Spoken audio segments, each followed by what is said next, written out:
Hello, dans cette vidéo, je vais vous partager 5 hacks pour rédiger des annonces sur Google Ads irrésistibles. Avant de commencer, pourquoi rédiger de bonnes annonces avec un bon CTR est important? Contrairement à d'autres plateformes de publicité comme Meta, Google va être rémunéré, va gagner de l'argent lorsqu'un utilisateur va cliquer sur votre annonce. Donc si vos annonces se démarquent et que beaucoup de gens cliquent dessus, eh bien Google va gagner plus d'argent. Donc il va vous mettre plus en avant. Donc si on prend un exemple, imaginons que vous avez un CTR de 10%, que vous avez décidé de payer au maximum 1 € par enchère et que, à sens inverse, votre concurrent a un CTR de 3%, mais qu'il est prêt à payer 2 € pour emporter chaque enchère. Eh bien, dans votre cas, pour 100 impressions, eh bien, vous allez générer 10 clics. Donc, à 1 €, vous allez donner à Google 10 €. D'un autre côté, votre concurrent, lui, pour 100 impressions, eh ben, il va générer que 3 clics. Par contre, il va payer 2 € par clic et il va donner à Google 6 €. Donc pour le même nombre de fois où Google a montré votre annonce et celle de votre concurrent, eh bien, Google aura gagné plus d'argent avec vous puisque vous avez un meilleur CTR, alors que vous êtes prêt à payer moins cher que votre concurrent et votre concurrent, du coup, va donner moins d'argent parce que votre concurrent a un moins bon CTR et donc des annonces qui sont moins performantes. Donc maintenant qu'on a vu ça, qu'est-ce qu'un bon CTR? Donc si on regarde un benchmark du CTR sur ces 6 derniers mois, on voit que le CTR moyen, il est de 6,42%. Alors du coup, ça va dépendre tout simplement de votre industrie puisque, dans certaines industries, vous aurez un CTR qui sera plus élevé, un CTR qui sera moins élevé, mais en règle générale, on se dit que, la moyenne de la plupart des comptes est aux alentours de 6,4%.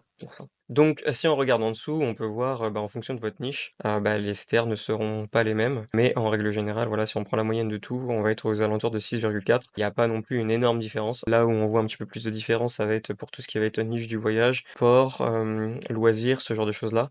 Mais, voilà, on n'a pas non plus le double ou le triple pour différentes, industries ou différentes niches. Donc vous, votre objectif, ça va être de rédiger des annonces qui soient supérieures à, 6,4% au minimum. Donc pour ça, je vais vous donner 5 hacks utiles qui sont applicables dès maintenant. Vous allez pouvoir justement les implémenter sur vos campagnes dans les prochaines 24 heures et ça devrait vous permettre de pouvoir booster votre CTR. Donc le premier hack, c'est un hack simple, c'est d'ajouter des insertions de mots-clés dynamiques. Qu'est-ce que l'insertion de mots-clés dynamiques? L'insertion de mots-clés dynamiques, c'est tout simplement de dire à Google, eh bien tu vas utiliser les mots-clés qui ont été utilisés dans la recherche de l'utilisateur. Donc pour ça, lorsque vous allez créer une annonce, vous allez pouvoir utiliser dans un champ l'accolade, donc l'accolade ouvrante sur votre clavier. Vous allez pouvoir y avoir accès en faisant Alt, GR et 4 sur Windows. Sur Mac, du coup, je ne sais pas. Et ça va vous ouvrir ce menu. Et donc, vous allez pouvoir cliquer sur le premier. Ça va vous permettre d'ajouter des mots-clés dynamiques. Donc, c'est-à-dire que ça va insérer dynamiquement le mot-clé qui a été utilisé par l'utilisateur pour votre annonce. Donc pourquoi ça fonctionne bien? Bah, ça fonctionne bien parce que ça va garder une cohérence. Si quelqu'un recherche quelque chose, va taper, un mot-clé et qui voit exactement la même chose que ce qu'il a tapé dans son annonce, il va se dire: «Bah, du coup, c'est exactement ce que j'ai recherché» et il aura tendance à cliquer. Donc en fait, tout simplement, vous allez garder la cohérence que l'utilisateur recherche et donc vous avez de plus grandes chances que la personne clique et donc d'augmenter votre CTR. Donc le deuxième hack, il reprend, un petit peu ce principe-là, c'est-à-dire que de garder la cohérence par rapport aux mots-clés qui sont utilisés. En utilisant le hack numéro 1 que j'ai donné avant, d'ajouter des mots-clés dynamiques et bah, ça va permettre de pouvoir garder cette cohérence par rapport aux mots-clés puisque ça sera directement le mot-clé que la personne a tapé dans sa barre de recherche qui va être montré. Mais de manière générale aussi, pour les autres champs que vous allez remplir pour créer votre annonce, et bah, c'est important de garder une cohérence importante par rapport aux mots-clés qui sont utilisés, donc aux mots-clés qui sont dans vos groupes d'annonces. Donc quand vous avez un mot-clé numéro 1, eh bien c'est important que l'annonce reprenne ce mot-clé et des choses, du coup, qui sont en cohérence avec ce mot-clé et en plus de ça, pour aller plus loin, que la landing page reste cohérente au mot-clé. Donc là, ça va avoir double, importance, c'est-à-dire que la personne va se dire que c'est bien cohérent avec ce qu'il recherche et donc du coup, il va cliquer et donc vous allez augmenter votre CTR et en plus de ça, le fait que la landing page soit sur le même principe de cohérence, eh bien, vous allez avoir de grandes chances que la personne convertisse derrière puisque, ça va conforter, en fait, tout simplement son expérience utilisateur du moment de sa recherche jusqu'à, l'arrivée sur votre page et la résolution de son problème initial. Le troisième hack, ça va être d'ajouter un maximum de composantes. Pourquoi c'est important? Parce que ça va augmenter votre real estate publicitaire.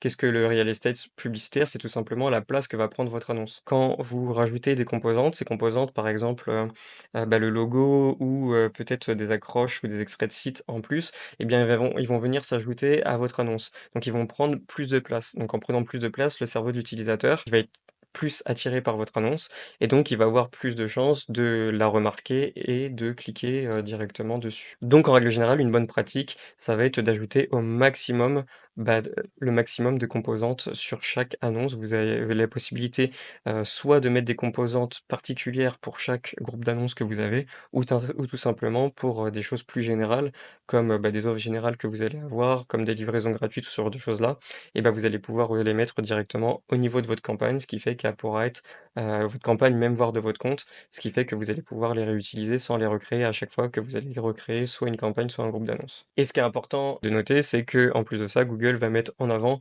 celles qui fonctionnent le mieux et donc, celles qui génèrent un meilleur CTR et in fine, du coup, ceux qui vous permettent de faire le maximum de conversions. Le hack numéro 4, ça va être de rédiger vos annonces pour mettre plus en avant vos bienfaits plutôt que vos caractéristiques.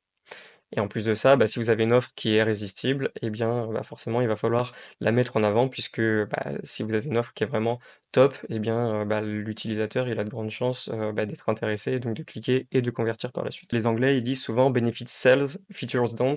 Donc c'est tout simplement, voilà, l'utilisateur, ce qui est important pour lui, c'est de savoir les bienfaits, de votre produit ou de votre service que ça va pouvoir lui apporter. Les caractéristiques en soi, il s'en fiche un petit peu. Lui, ce qui est important pour lui, c'est de savoir qu'il a un problème et que vous allez pouvoir, trouver une solution à son problème et donc, les bienfaits que lui va pouvoir en retirer.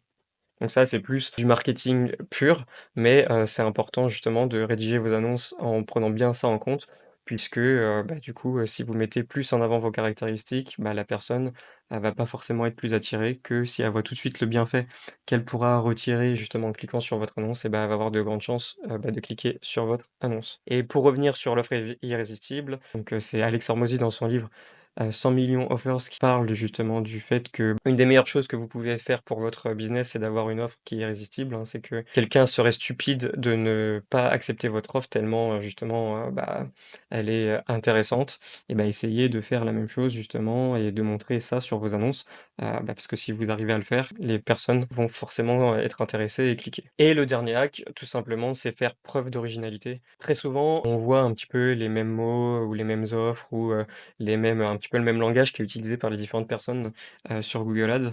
Donc, n'hésitez pas à observer ce que font vos concurrents. Regardez les annonces, justement en tapant les mots-clés, qui vous concernent et regardez un petit peu ce qui se fait sur Google, à ce moment-là, comment vos concurrents présentent leurs offres, comment ils rédigent leurs annonces et essayez d'être un petit peu plus original pour vous démarquer. Pour qu'à ce moment-là, l'utilisateur se dise: «Ah cette entreprise-là, fait preuve d'originalité, elle est un petit peu différente, donc ça a l'air plus intéressant, donc je vais cliquer, puisque ça se démarque de tout ce que font les autres».